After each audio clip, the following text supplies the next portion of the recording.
Yo, people, reality-based diets, you know what it is by now anyway, right? Listen, I just wanted to clarify, not even clarify, talk a little bit more in depth about what I was talking about, where I'm saying there's a science behind the power of prayer, right? Now, in the majority of religions, when you pray, and I'm talking specifically pray, you often bow your head, right? Now, you know, the religious, I guess, or the dogmatic connotations are more so that, you know, you are bowing down to the Most High, right? Or whichever God or deity or whatever that your religion represents and all, right?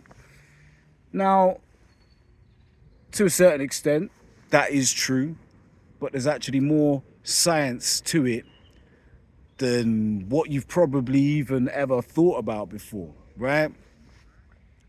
And the science behind it is simply that when you bow your head, when you push your head forwards or your head down onto the floor, like in Islam, your head is down on the floor praying. Even in Catholicism, you're supposed to pray with your head on the pews, I guess, head down in prayer. Blood actually rushes to the frontal lobe of your brain, right? And, you know, your pineal gland swells with blood. And blood is full of oxygen and electricity, right? And those are life force within a human. So when you lean forwards, the blood rushes to the frontal lobe and the pineal gland, activating it further, right? And your prayers, if you speak them out, is often, we all know about Om and all the rest of it. Even when you're praying, saying your Jumas or whatever, it's always low and there's a lot of bass involved, right? That also stimulates the gland, the pineal gland, right? I'm telling you something. This is just factual information.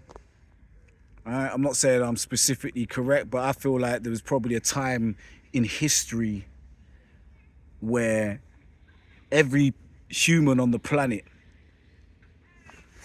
their pineal gland was decalcified and fully functioning, and they could genuinely communicate without opening their mouth ever, right? There may well have been even deeper ties to things that we've never really considered before, like telekinesis, moving objects with your mind.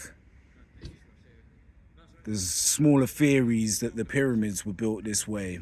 I'm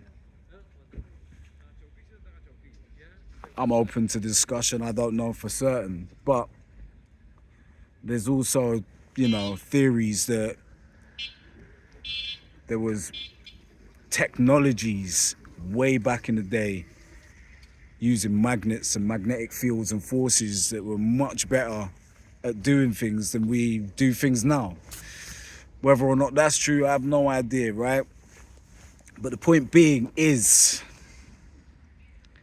the power of prayer isn't just faith and dogmatic principle based, but there's also a science to it.